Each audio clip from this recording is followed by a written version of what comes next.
Hi hello അസ്സാം വലൈക്കും welcome back to kick off cook. അപ്പോൾ ഇന്ന് നമ്മൾ നോക്കാൻ പോകുന്നത് നല്ല അടിപൊളിയായിട്ടുള്ളൊരു ഞണ്ട് റോസ്റ്റിൻ്റെ റെസിപ്പിയാണ്.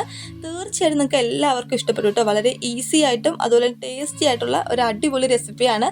എല്ലാവരും ഒന്ന് ട്രൈ ചെയ്ത് നോക്കുക. എന്നിട്ട് ഇഷ്ടമാണെങ്കിൽ ഒന്ന് കമൻറ്റ് ചെയ്യണം കേട്ടോ. അപ്പം എങ്ങനെയാണ് ഈസി ആയിട്ടുള്ള ഈ ഞണ്ട് റോസ്റ്റ് റെഡിയാക്കുന്നതെന്ന് നമുക്ക് നോക്കാം. അപ്പോൾ അതിനായിട്ട് ഞാനിവിടെ പാത്രം അടുപ്പത്ത് വെച്ചിട്ടുണ്ട്. നല്ലതുപോലെ ഒന്ന് ചൂടായി കഴിയുമ്പോഴേക്കും നമുക്ക് അതിലേക്ക് ഒരു 2.5 ടേബിൾ സ്പൂൺ അളവിൽ വെളിച്ചെണ്ണ ചേർത്ത് കൊടുക്കാം. വെളിച്ചെണ്ണ നല്ലതുപോലെ ഒന്ന് ചൂടായി വരുമ്പോഴേക്കും നമുക്ക് അതിലേക്ക് ഒരു 3 മീഡിയം സൈസ് സവോള അരിഞ്ഞത് നൈസായിട്ട് കട്ട് ചെയ്ത് കൂടി നമുക്കിതിലേക്ക് ചേർത്ത് കൊടുക്കാം. അപ്പം ഏകദേശം 1 കിലോ ഞണ്ടിനുള്ള അളവിലാണ് ഇവിടെ ഇൻഗ്രീഡിയൻസ് ഒക്കെ എടുക്കുന്നത്. അപ്പോൾ 1 കിലോ ചെയ്യുമ്പോൾ നിങ്ങൾ ഈ ഒരു അളവിൽ തന്നെ എടുക്കാൻ ശ്രദ്ധിക്കുക കേട്ടോ. അപ്പം അത് സവോള ചേർത്തതിന് ശേഷം നമുക്കൊന്ന് നല്ലപോലെ വഴറ്റിയെടുക്കണം. അതിനായിട്ട് 1 ടീസ്പൂൺ അളവിൽ ഉപ്പ് കൂടി ചേർത്തിട്ട് നമുക്കൊന്ന് സവോള വഴറ്റിയെടുക്കാം.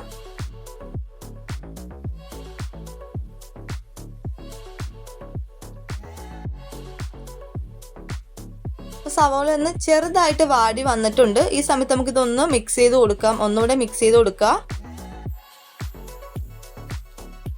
ഇനി നമുക്കിതിലേക്ക് നെടുകെ കീറി 4 പച്ചമുളക് കൂടെ നമുക്കിതിലേക്ക് ചേർത്ത് കൊടുത്തിട്ട് നല്ലതുപോലെ ഒന്ന് മിക്സ് ചെയ്തിട്ട് കുറച്ചുകൂടി നല്ലതുപോലെ ഒന്ന് ഇത് വഴറ്റിയെടുക്കാം.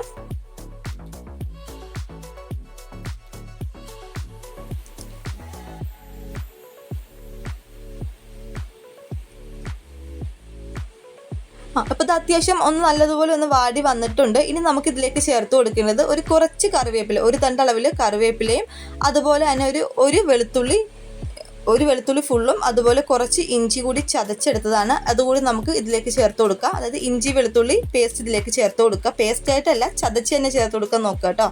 അതുകൂടി ചേർത്തതിന് ശേഷം നമുക്ക് നല്ലതുപോലെ ഒന്ന് വഴറ്റിയെടുക്കാം. ഇത് അത്യാവശ്യം നല്ലതുപോലെ നമ്മൾ ഇത് വഴറ്റി എടുത്തിട്ടുണ്ട്.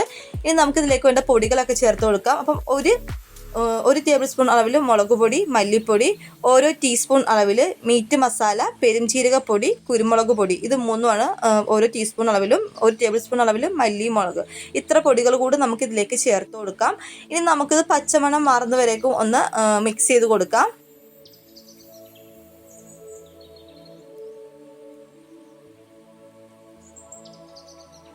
അപ്പം പൊടികളുടെയൊക്കെ പച്ചമണം മാറി വരുമ്പോഴത്തേക്കും നമുക്കിതിലേക്ക് തക്കാളി ചേർത്ത് കൊടുക്കാം. ഈ കറിക്കുള്ളൊരു പുളിക്കായിട്ടും അതുപോലെ തന്നെ ടേസ്റ്റിനായിട്ടും നമ്മൾ തക്കാളി കൂടി ചേർത്ത് കൊടുക്കുന്നുണ്ട്. തക്കാളി എടുക്കുന്ന സമയത്ത് നമ്മൾ വലിയ തക്കാളി ആണെങ്കിൽ 2 എണ്ണം, ചെറുതാണെങ്കിൽ ഒരു 4 എണ്ണം അളവിലെടുക്കുക കേട്ടോ. തീരെ ചെറിയ തക്കാളി ആണെങ്കിൽ 4 എണ്ണം എടുക്കുക. ഒരു മീഡിയം തക്കാളിയൊക്കെ ആണെങ്കിൽ 2 എണ്ണം എടുക്കുക കേട്ടോ. അപ്പം അതുകൂടെ മീഡിയം അല്ല, കുറച്ച് വലുത്.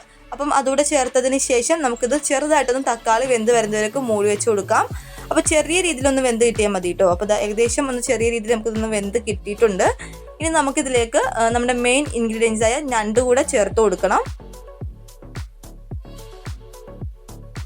അപ്പോൾ ഞണ്ട് നമ്മൾ 1 കിലോ അളവിൽ എടുത്തിട്ടുണ്ട് ഞണ്ട്. അപ്പോൾ ഇത് നമ്മൾ ക്ലീൻ ചെയ്തൊക്കെ എടുത്തതാണ്. അപ്പോൾ ക്ലീൻ ചെയ്യാൻ അറിയാത്തവരാരെങ്കിലും ഉണ്ടെങ്കിൽ നമ്മൾ ക്ലീൻ ചെയ്തതിൻ്റെ ഒരു ഷോർട്ട് വീഡിയോ കൂടി അപ്ലോഡ് ചെയ്തിട്ടുണ്ട്. അതുകൂടെ ജസ്റ്റ് ഒന്ന് കയറി കണ്ടു നോക്കുക കേട്ടോ. അപ്പം നമുക്ക് ഞണ്ട് ചേർത്ത് കൊടുക്കാം. അതുപോലെ ഞണ്ട് നമ്മൾ കട്ട് ചെയ്ത് മറ്റേ മാംസമുള്ള പീസൊക്കെ നമ്മൾ 4 പീസായിട്ട് 2 പീസൊക്കെ ആയിട്ട് കട്ട് ചെയ്തിട്ട് ചേർത്ത് കൊടുക്കാം.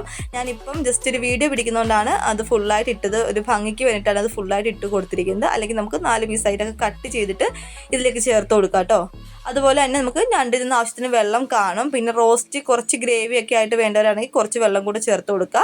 ഈ സമയത്ത് പിന്നെ നമ്മൾ ഉപ്പൊക്കെ നോക്കിയിട്ട് ഉപ്പ് വേണമെങ്കിൽ മാത്രം ചേർത്ത് കൊടുക്കുക. അപ്പോൾ എനിക്ക് കുറച്ച് ഉപ്പിൻ്റെ കുറവുണ്ടായിരുന്നു, ഞാൻ ഉപ്പ് കൂടെ ചേർത്ത് കൊടുത്തിട്ടുണ്ട്.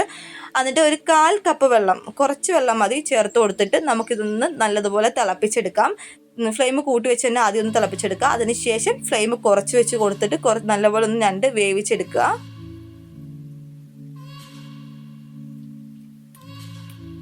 അപ്പം നല്ലതുപോലെ ഒന്ന് തിളച്ച് വന്നിട്ടുണ്ട്. ഇനി നമ്മൾ ഫ്ലെയിം കുറച്ച് വെച്ചിട്ടാണ് ഇതൊന്ന് വേവിച്ചെടുക്കുന്നത്. അതുപോലെ തന്നെ കുറച്ച് കറിവേപ്പില കൂടെ ഞാൻ ഇതിലേക്ക് ചേർത്ത് കൊടുത്തിട്ടുണ്ട്.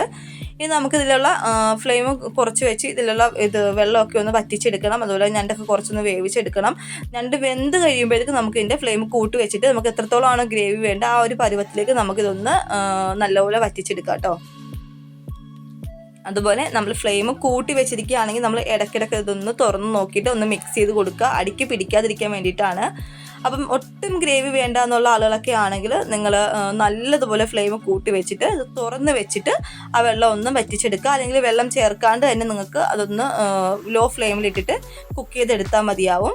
അപ്പം നമുക്ക് കുറച്ച് ഗ്രേവിയൊക്കെ വേണ്ട ഐറ്റമാണ് കേട്ടോ. അതുകൊണ്ടാണ് നമ്മൾ ആ ഒരു രീതിയിൽ ചെയ്തെടുത്തിരിക്കുന്നത്. അപ്പം നമ്മുടെ പീസൊക്കെ ഇപ്പോൾ ഏകദേശം നല്ലതുപോലെ വെന്ത് വന്നിട്ടുണ്ട്. നമുക്കിതാ നല്ല പോലെ നമ്മുടെ ഗ്രേവിയൊക്കെ നമ്മുടെ ഞണ്ടിന് ഓരോ പീസുകളിലും പിടിച്ചിട്ടുണ്ട്. അത്യാവശ്യം നല്ലപോലെ ഉപ്പും കാര്യങ്ങളും എല്ലാം കറക്റ്റാണ്. നമ്മൾ ചെക്ക് ചെയ്ത് നോക്കിയപ്പോഴത്തേക്കും എല്ലാം പെർഫെക്റ്റ് ആയിട്ടുണ്ട്. അപ്പം നമ്മൾ ഇതൊന്നും ചേർത്ത് കൊടുക്കേണ്ട കാര്യമില്ല. ഇത്രയേ ഉള്ളൂ. നമ്മുടെ ടേസ്റ്റി ആയിട്ടുള്ള ക്രാബ് റോസ്റ്റ് റെഡി ആയിട്ടുണ്ട്. അപ്പോൾ തീർച്ചയായിട്ടും നിങ്ങളും ട്രൈ ചെയ്ത് നോക്കുക. ഇഷ്ടപ്പെട്ടാൽ ലൈക്ക് ചെയ്യുക, ഷെയർ ചെയ്യുക, സബ്സ്ക്രൈബ് ചെയ്യുക. മറ്റൊരു വീഡിയോ ആയിട്ട് വീണ്ടും കാണുന്നവരേക്കും ബൈ.